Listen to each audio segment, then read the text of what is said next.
Sur le plan de l'enquête, le tueur de Nice a été récupéré par Daesh après l'attentat comme un des siens. En réalité, pour le moment, les enquêteurs ne trouvent pas de lien avec l'État islamique.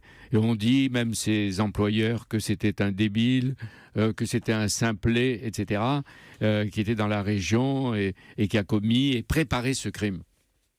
Je trouve en tout cas que les enquêtes menées et les investigations par quelques-uns de vos confrères, que ce soit au Monde, au Parisien, à Libération, qui hier avait encore une enquête particulièrement bien étayée, apportent des éclaircissements intéressants que nous-mêmes nous n'avons pas. Quand vous pensez que la semaine dernière, le procureur de la République de Nice annonçait qu'il y avait eu un certain nombre d'attentats déjoués et que les responsables locaux que nous sommes, alors que la loi impose au gouvernement, lorsqu'il y a une menace sur son territoire, sur leur territoire, de prévenir les élus locaux responsables. Non, mais s'il y a des attentats déjoués, c'est que les services fonctionnent et qu'il y a la menace, que la menace perdure. Mais est-ce que vous trouvez normal que les élus locaux qui ont en charge la collectivité ne soient jamais informés de l'état de la menace par le gouvernement? C'est ça le gouvernement socialiste aujourd'hui, que l'on puisse regarder ensemble les mesures à prendre pour prévenir d'un certain nombre d'attentats.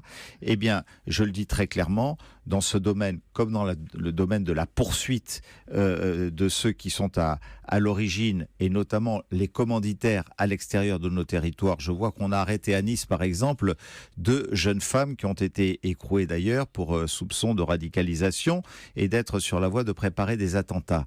Elles étaient aux ordres de Rachid Kassim, ennemi public le numéro 1, manipulateur, recruteur, celui qui est à l'origine de Saint-Étienne-du-Bouvray, de Magnanville, et sans doute des attentats qui ont été déjoués avec les bonbonnes à gaz dans Paris il y a une quinzaine de jours de cela. Vous voulez qu'on le déclare, qu'on aille le chercher, je demande qu'on aille l'interpeller, je demande qu'on aille soit l'interpeller pour le juger en France, soit l'éliminer, tout comme nous avons eu en son temps des Elie Wiesel, des Simon Wiesenthal, des Serge Klarsfeld qui allaient jusqu'en Syrie en se faisant expulser je ne sais combien de fois pour essayer de déceler la présence d'un Aloïs Brunner. D'accord, mais ça c'était après la guerre, les Wiesenthal, les Mitterrand avec Klaus Barbie, etc. À quel moment le gouvernement français, dans un pays qui pourtant dispose de services spéciaux particulièrement bien formés, entraînés, vous demandez donc qu'il y ait des hommes mener français, cette guerre pour neutraliser les commanditaires au sol pour aller chercher les Français? Mais c'est le rôle des services spéciaux que de faire ce travail aussi. Mais vous savez que les Américains utilisent des drones contre des terroristes français